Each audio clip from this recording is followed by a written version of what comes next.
Selamat pagi, siang, atau sore, Ibu Evi dan semua teman-teman yang sedang menyaksikan video kami. Pada kesempatan kali ini, kami dari kelompok 1 kelas 10 Bonaventura SMA Regina Pacis Jakarta akan mengkampanyekan solusi erosi kehati hewan di Pulau Bali. Sebelum kami mulai, perkenalkan nama saya Geraldine Exel dari kelas 10B nomor absen 11. Saya Jessica Wahyudi, absen 13. Nama saya Gregory Martin Salim, absen 12. Dan saya Sabio Yaninggar Caestiareno, absen 23. Erosi keanekaragaman hayati adalah hilangnya atau punahnya berbagai spesies tanaman, hewan, dan mikroorganisme di suatu ekosistem.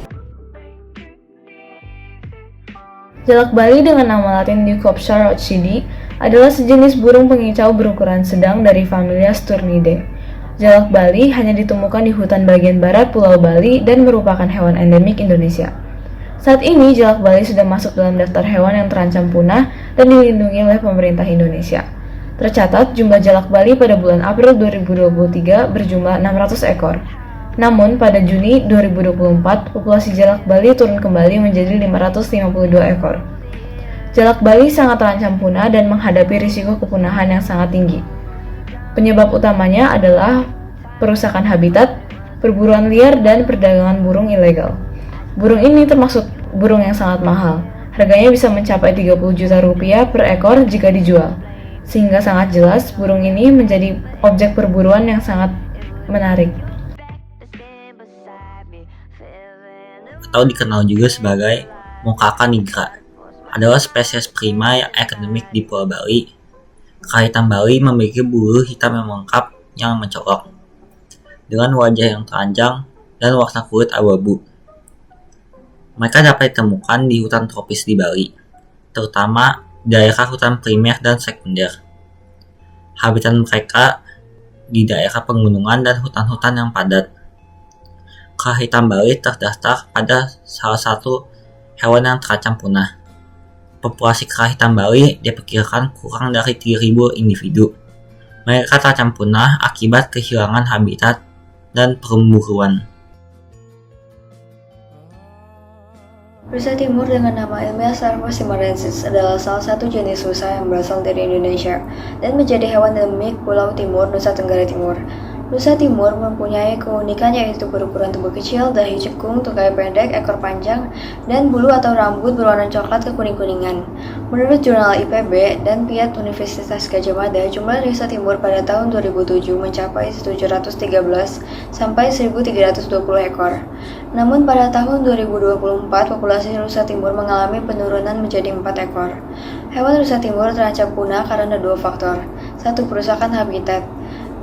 Hutan tempat hidup rusa timur sering dibuka untuk kegiatan pertanian, pemukiman, dan penebangan pohon yang mengurangi area habitat mereka. 2. Keterbatasan populasi. Dengan populasi yang sudah kecil dan terfragmentasi, rusa timur menghadapi resiko genetik dan sulit untuk beradaptasi dengan perubahan lingkungan. Kadal ular atau Coryphodon balians adalah spesies kadal yang unik dengan penampilan yang mirip ular, sehingga sering disebut kadal ular. Kadal ular ini ditemukan di hutan-hutan tropis di Bali, di mana ia bisa terlihat di atas pohon atau di celah-celah batu. Namun, kadal ular ini menghadapi ancaman serius yang membuatnya terancam punah, seperti perusakan habitat akibat deforestasi dan pembukaan lahan untuk pertanian, telah mengurangi area hidup alami mereka secara drastis. Selain itu, pemburuan untuk perdagangan hewan peliharaan juga memperburuk situasi. Dengan populasi yang semakin menurun, spesies ini memerlukan upaya konservasi yang mendesak untuk melindungi habitatnya dan mencegah kepunahan lebih lanjut. Mungkin kita merasa bahwa tidak banyak yang dapat kita lakukan untuk membantu pelestarian hewan-hewan terancam punah seperti jalak Bali, kera hitam Bali, dan rusa timur dan kadal ular. Namun setiap tindakan atau aksi-aksi kecil bisa memberi hasil yang luar biasa. Apa aja sih yang bisa kita lakukan?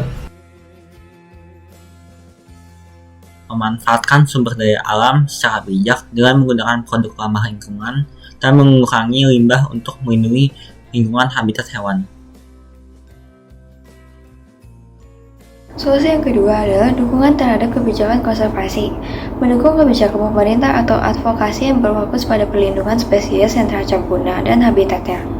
Kita harus melindungi hewan-hewan dari resiko pemburuan liar, karena hewan-hewan ini adalah spesies yang terancam punah, dan kita juga harus membantu menjaga habitat alami mereka. Dan tiga, kita bisa mengadakan acara penggalangan dana untuk mendukung program konservasi. Uang yang kita kumpulkan bisa disumbangkan kepada organisasi konservasi yang berfokus kepada pelestarian spesies tersebut. Solusi yang keempat adalah dengan membuat kampanye kesadaran. Terkadang kita perlu dibuat sadar kembali, karena kebanyakan kita sekarang hanya fokus kepada diri sendiri dan hal-hal yang di sekitar kita. Padahal, ada banyak sekali masalah di luar sana yang sangat penting, dan salah satunya adalah erosi kehati. Kehati menyediakan sumber daya alam yang kita perlukan untuk bertahan hidup. Jika kita tidak menjaga lingkungan kita, bumi kita akan kehilangan keragamannya.